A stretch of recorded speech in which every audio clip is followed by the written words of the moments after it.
mother bobcat was clinging to the edge of the ice, her back legs dangling in the dark water, while two tiny kits huddled for warmth, terrified and trapped.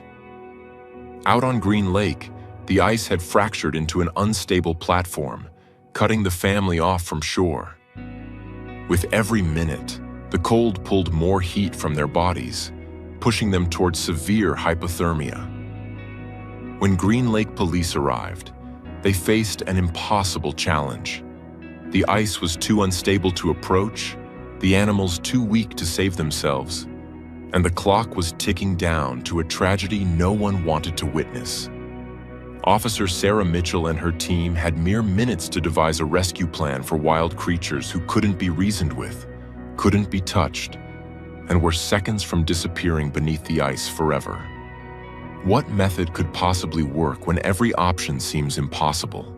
Before we start, hit the like button and make sure to subscribe if you haven't, and hit that notification bell so that you won't miss any new stories. The February morning air hung crisp and cold over Green Lake, Wisconsin, the kind of biting chill that turned noses red within minutes. Novo Patterson had been making this drive twice a month for nearly 3 years, ever since his wife, Margaret, had passed and left him rattling around in their too-quiet house near Madison. The fishing trips gave him a reason to get up before dawn, packing his tackle box with the same careful attention he'd once given to his lesson plans during 30 years of teaching high school biology. His German shepherd, Bub, rode in the passenger seat, graying muzzle resting on the window edge as he watched the frozen landscape roll past. At 12 years old, Bub moved slower than he used to, joints stiff on mornings like this, but the old dog never missed a trip. He was Novo's constant companion, the warm presence filling the silence Margaret had left behind. The ice on Green Lake stretched out like a vast white prairie when they arrived just after 7. Novo had checked the reports online. 14 inches of solid ice covered the lake, safe enough for a truck, let alone a man and his dog. The early sun cast long shadows across the surface, painting the stark Midwestern winter in shades of pale blue and gold. It was a harsh beauty Novo had come to appreciate in retirement, one that demanded respect. Novo parked his old Ford pickup in the empty lot near the closed boat launch. He gathered his gear with practiced efficiency: ice auger, folding chair, tackle box, and a thermos of coffee. Bub waited patiently, tail wagging slowly as Novo shouldered the load. "Come on, old boy," Novo called, heading toward his favorite spot a quarter-mile out. "Let's see if the perch are biting." Normally, Bub would plod along beside him, saving his energy for a nap in a patch of weak sunlight. But today, the routine shattered. As soon as Novo's boots hit the ice, Bub took off like a shot. The transformation was startling.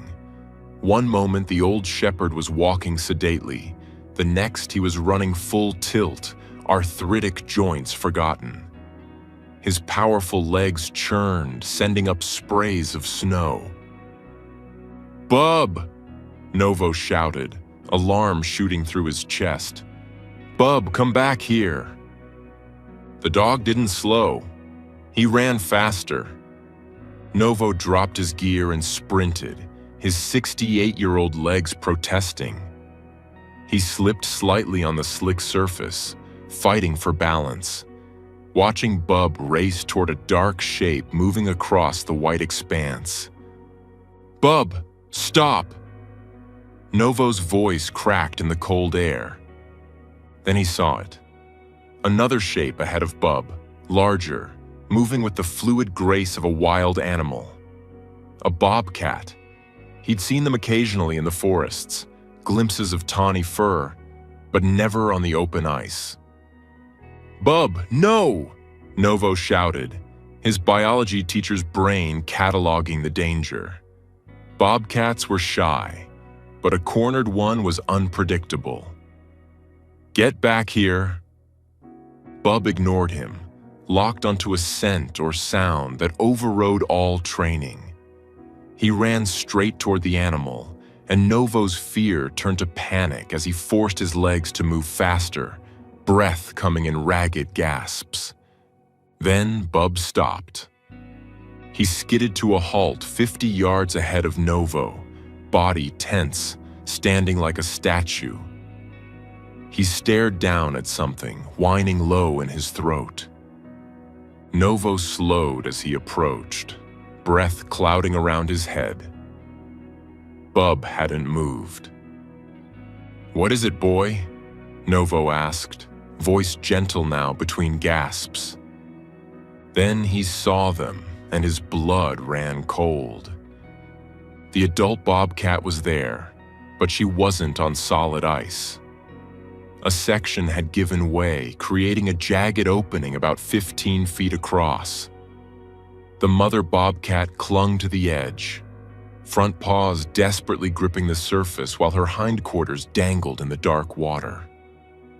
Her golden brown fur was soaked and matted, her body trembling violently. Huddled against the far side of the hole, trapped between broken ice and water, were two kits. Barely the size of house cats, their spotted coats were plastered against their tiny bodies.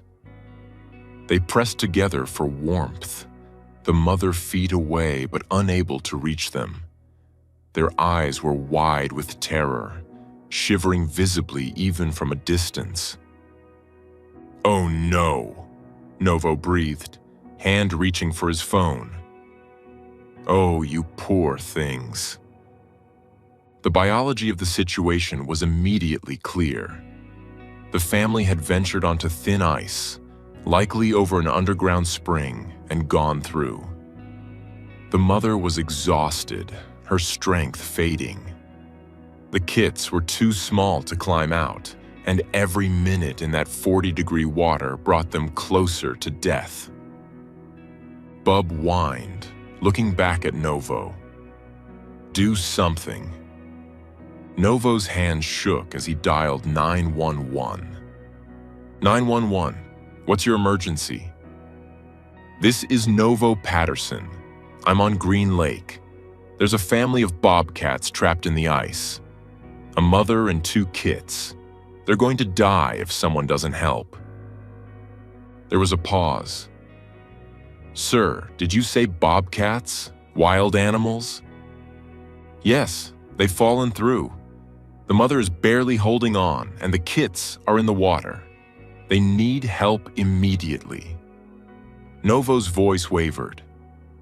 After Margaret died, he'd promised never to feel helpless again. Watching these animals struggle tested that vow. "Okay, sir. Dispatching Green Lake Police. Stay away from the weak ice.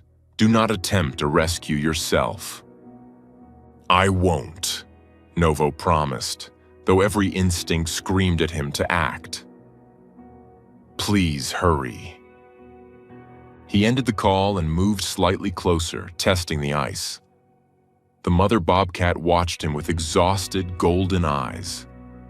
She made a low, mournful sound, a mother's cry.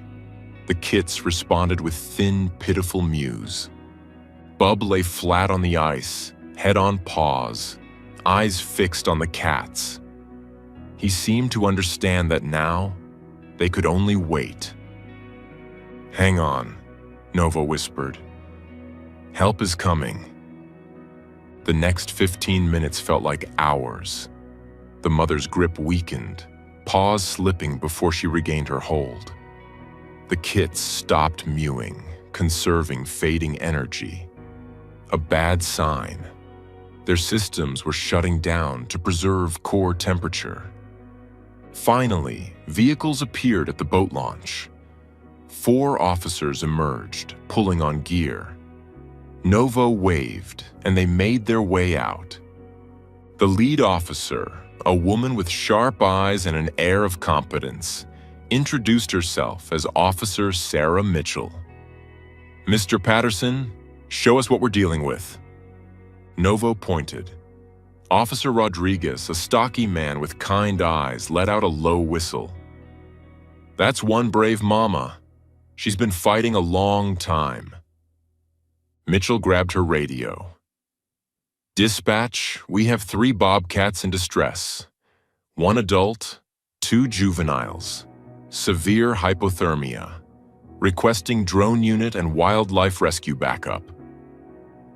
"Copy. Drone unit ETA 8 minutes." Officer Thompson, already unpacking thermal imaging gear, frowned at her scanner. "Kit's core temps are dropping fast, hovering around 90 degrees. That's critical." "The mother isn't much better," added Officer Williams, the youngest of the group. Mitchell studied the scene. "We can't go out there. The ice is unstable. We need to guide them, but they're disoriented." "What about ropes?" Novo asked. "They won't know how to use them," Rodriguez said gently. "Lassoing might panic them, send them under for good." "Then what do we do?" Novo felt the desperation rising. "We use the drone," Mitchell said. "We guide them." Minutes later, Officer Park arrived with the drone case. Mitchell briefed him quickly. "The idea is to use the drone to guide the mother toward shore. If she moves, instinct should drive the kits to follow." "And if they don't?" Novo asked. "One step at a time," Mitchell said. Park launched the drone. Its propellers hummed as it hovered over the hole. On the tablet screen, they saw the heartbreaking bird's-eye view. "Okay," Park said, bringing it down. "Let's get her attention." The drone descended. The mother's ears swiveled, golden eyes tracking the device. She seemed confused, but attentive. "That's it," Mitchell murmured. "Now move it toward shore, Park." The drone drifted low and slow. For a long moment, nothing happened. Then, summoning her last reserves, the mother pushed off and began to swim. "She's moving!" Williams exclaimed. Her swimming was labored, fur heavy with water, but she followed the drone toward the solid shelf 20 feet away. "Come on, Mama," Rodriguez whispered. Behind her, the kits remained huddled, too weak to move. Novo's chest tightened. The mother reached the shelf. Her claws scrambled on the ice, slipping. She didn't have the leverage. "She's not going to make it," Novo choked out. Mitchell was already moving, grabbing a long pole with a hook. "Thompson, Rodriguez, hold my legs." Lying flat, Mitchell slid the pole out. With careful precision, she hooked it under the cat's hindquarters, giving just enough boost. The mother collapsed onto the frozen surface, heaving, water streaming from her fur. But she was out. "One down," Park said. "Now the hard part." The kits hadn't moved. "They're too cold," Thompson said, checking the thermal scanner. "Temps in the 80s, approaching organ failure." "Bring the drone closer," Mitchell ordered. The drone hovered inches above the kits. The sound penetrated the fog of hypothermia. The larger kit lifted its head, looking from the drone to its mother on the ice. "Come on, little one," Novo whispered. The kit began to swim. Clumsy, weak strokes. It navigated the maze of broken ice, confused by the barriers. Park repositioned the drone, guiding it to a clear channel. The kit corrected course, finding the open water. Reaching the shelf, the tiny bobcat hauled itself out with desperate agility, collapsing next to its mother. She immediately began licking its fur. "Yes!" Williams pumped his fist. "2 down." But the smallest kit remained still, head barely above water. It had watched its sibling escape but lacked the energy to follow. "That one's in bad shape," Mitchell said grimly. "Core temp likely in the 70s, nearly unconscious." "We can't leave it," Novo said fiercely. "We won't." Mitchell's jaw set. "Rodriguez, get the dog rescue harness. Thompson, secure it to the pole. We have to fish him out." The team worked with smooth efficiency, rigging a padded harness to the pole. "This is tricky," Mitchell said, sliding onto the ice again. "If he struggles, he slips. If we don't try, he dies," Rodriguez noted. Mitchell extended the pole, the harness dangling. The tension was palpable. The kit's ears flicked, but it didn't move.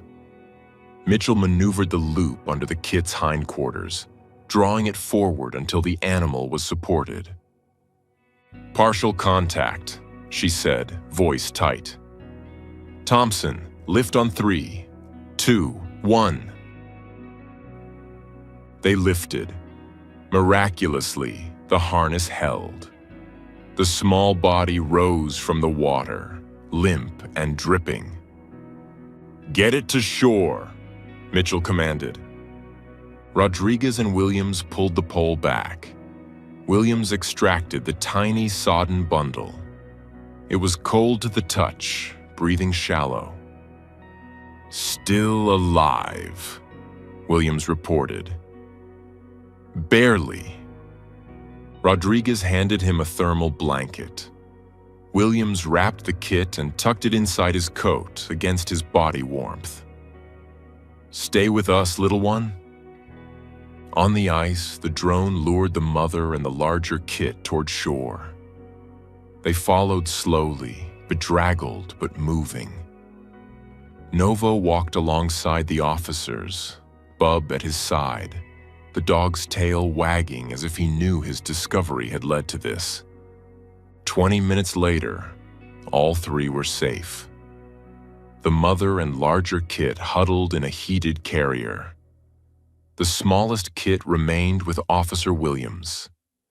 After 10 minutes of body heat, it made a small sound. "That's my fighter," Williams whispered, eyes shining. Dr. Sarah Fields and the wildlife team arrived soon after. "Just in time," she told them, assessing the animals. "Another 15 minutes, and we would have lost the little one. But they have a good chance now. We'll monitor them for 72 hours, then release them." "Back to the wild?" Novo asked. "Always the goal," Dr. Field smiled. "They belong in the woods." As they loaded the transport, Officer Mitchell shook Novo's hand. "Thank you, Mr. Patterson. Not everyone would have stopped." "I spent my career teaching biology," Novo said. "Couldn't ignore the lesson when it mattered." Officer Rodriguez grinned at Bub. "And that dog is a hero. How did he know?" "I have no idea," Novo admitted, resting a hand on Bub's head. "He's never done that before. It's like he just knew." As the officers packed up, Officer Park snapped a photo of Novo and Bub. "You two are local legends now. Teacher and dog save bobcats." Novo laughed. "You folks did the heavy lifting. I just made a call."